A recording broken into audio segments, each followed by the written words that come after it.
అందరికీ నమస్తే అండి। ఈరోజు నేను శనగలతో ఒక మంచి క్రిస్పీగా కరకరలాడే స్నాక్స్ ఐటమ్ అయితే చేస్తున్నాను అన్నమాట। అవి శనగలతో వడలు చేస్తున్నాను। దానికోసం శనగలను ఒక ఓవర్ నైట్ అంతా బాగా నానబెట్టుకోవాలన్నమాట। శుభ్రంగా కడిగి నానబెట్టుకోవాలి। 12 గంటలైనా సరే నానబెట్టుకోవాలన్నమాట। నానిన శనగలను ఒక చుక్క వాటర్ లేకుండా ఉప్పు మాత్రమే వేసుకొని ఈ విధంగా పిండిని అయితే మెత్తగా రుబ్బుకొని రెడీగా ఉంచుకోవాలి। అందులోకి సన్నగా కట్ చేసిన ఉల్లిగడ్డలు, పచ్చిమిరపకాయలు, కొత్తిమీర, ఒక స్పూన్ జీలకర్ర, ఒక గుప్పెడు కరివేపాకు, ఒక పావు స్పూన్ పసుపు అన్నీ వేసి బాగా కలిపి ఈ విధంగా వడల మాదిరి ఒత్తుకొని కొంచెం మంటను సిమ్లో పెట్టుకొని బాగా రెడ్ కలర్ వచ్చేదాకా వేయించుకోవాలన్నమాట।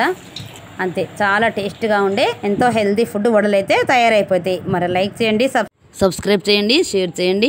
ఈ వడలు అయితే చాలా రుచిగా క్రిస్పీగా కరకరలాడుతూ చాలా బాగుంటాయి। ఇవైతే ఫ్రిడ్జ్ లేకున్నా కూడా బయటనే 1 వీక్ దాకా సేమ్ అదే రుచితో అదే టేస్ట్తో చాలా బాగుంటాయి అన్నమాట। శనగలతో చేసిన ఐటమ్స్ ఏ వంట అయినా సరే ఒంటికి చాలా బలాన్ని ఇస్తుంది, చాలా మంచిది।